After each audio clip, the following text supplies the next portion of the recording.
Assalamualaikum warahmatullahi wabarakatuh. Saya Ayeb, NIM 835358616, mahasiswa semester 8, Fakultas Keguruan dan Ilmu Pendidikan, Program Studi Pendidikan Guru Sekolah Dasar, Pokjar Batam, UPBJJ, Universitas Terbuka Batam.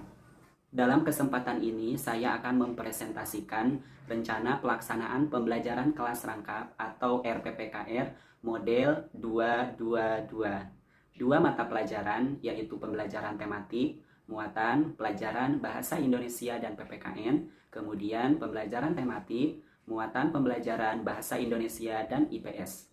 Dua kelas, yaitu kelas 5 dan kelas 4, kemudian dilaksanakan dalam dua ruangan. Kenapa saya memilih model 222? Melihat dari materi dan tujuan pembelajaran yang dicapai, tidak bisa menggunakan model 221. Dalam RPPKR ini memuat satuan pendidikan, kelas, kemudian semester, kemudian tema yang meliputi kelas 5, tema 5D tentang sehat itu penting, kelas 4, tema 4D berbagai pekerjaan, kemudian subtema, kemudian muatan terpadu, kemudian alokasi waktu yang digunakan, yaitu 2JP atau 2 kali 35 menit. Bagian A memuat kompetensi inti atau disingkat KI, meliputi KI 1 tentang sikap spiritual, KI 2 tentang sikap sosial, KI 3 tentang pengetahuan, dan KI 4 tentang keterampilan, yang mana kompetensi ini diambil dari Permendikbud terbaru nomor 37 tahun 2018. Bagian B memuat kompetensi dasar atau KD dan indikator pencapaian kompetensi atau IPK. Nah, di sana dijabarkan KD dan IPK dari masing-masing kelas. Bagian C yaitu tujuan pembelajaran, dijabarkan tujuan pembelajaran dari masing-masing kelas dan masing-masing muatan pembelajaran, di mana tujuan pembelajaran disesuaikan dengan kurikulum 2013 yang harus memuat kompetensi abad 21 yaitu 4C, literasi, dan juga PPK. Bagian D meliputi materi, dijabarkan materi-materi kelas 4 dan juga kelas 5. Bagian E, pendekatan dan metode. Pendekatan yang saya pilih dalam pembelajaran model PKR 22 ini adalah pendekatan tematik atau pendekatan saintifik yang nantinya meliputi 5M. Kemudian strategi yang digunakan adalah model pembelajaran cooperative learning untuk kedua kelas. Khusus untuk kelas 5 ditambah dengan kooperatif tipe think, fair, share atau berpikir, kemudian berpasangan dan nanti berbagi hasil yang sudah didiskusikan. Kemudian untuk metode yang diambil adalah penugasan, pengamatan, tanya jawab, diskusi, ceramah, dan presentasi. Bagian F adalah kegiatan pembelajaran, di mana dalam kegiatan pembelajaran meliputi 3 kegiatan utama, kegiatan pendahuluan, kegiatan inti, dan kegiatan akhir. Pada kegiatan pendahuluan dilaksanakan di lobi sekolah atau halaman sekolah, mengingat tidak memungkinkannya menyatukan 2 kelas secara bersamaan dalam satu ruangan, karena masing-masing kelas lebih dari 20 siswa. Dalam kegiatan pendahuluan ini meliputi 4 poin penting, yaitu persiapan seperti biasa melaksanakan kegiatan rutin kelas, mulai mengucapkan salam, berdoa, kemudian mengabsen, dan mempersiapkan kesiapan siswa dalam belajar. Dilanjutkan dengan apersepsi, yang mana mengaitkan pembelajaran yang sebelumnya, kemudian menyampaikan pembelajaran hari ini.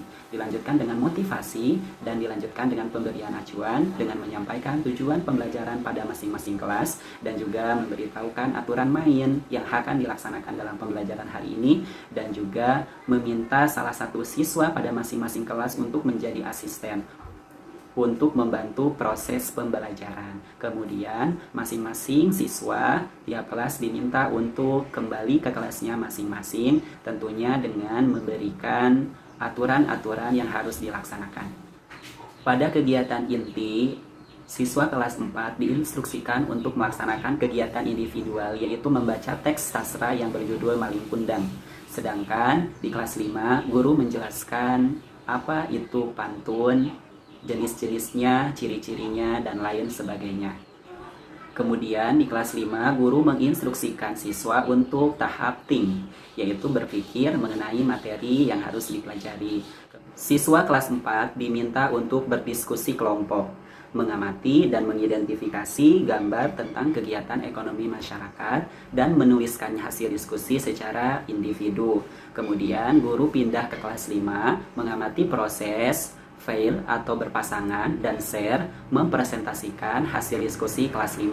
Setelah itu, kelas 5 diinstruksikan secara masing-masing untuk membaca teks yang berjudul Hak Kewajiban Tanggung Jawab sebagai Warga Masyarakat, sekaligus meminta siswa untuk menggarisbawahi poin-poin penting yang ada pada teks.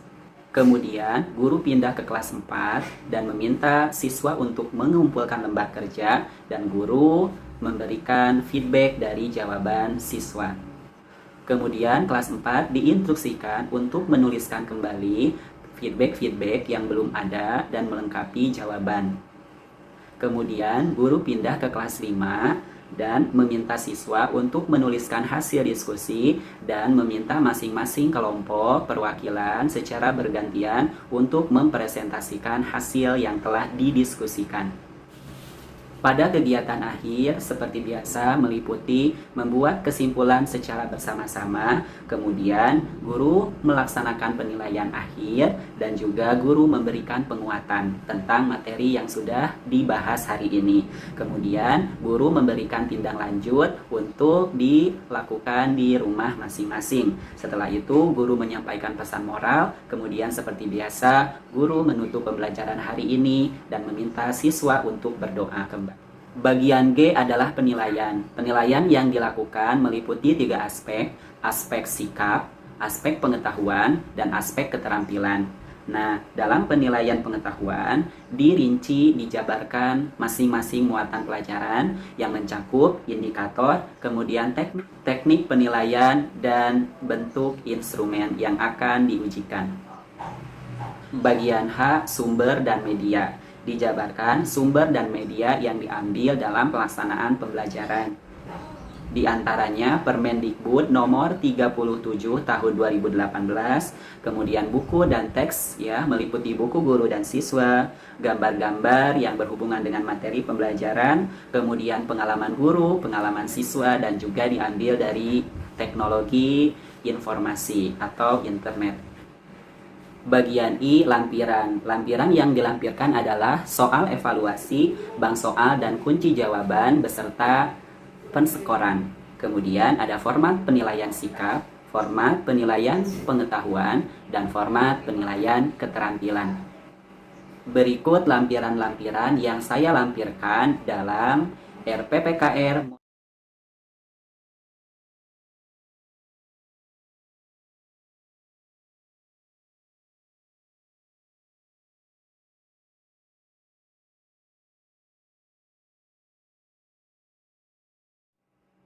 Itu saja yang dapat saya sampaikan. Terima kasih. Wassalamualaikum warahmatullahi wabarakatuh.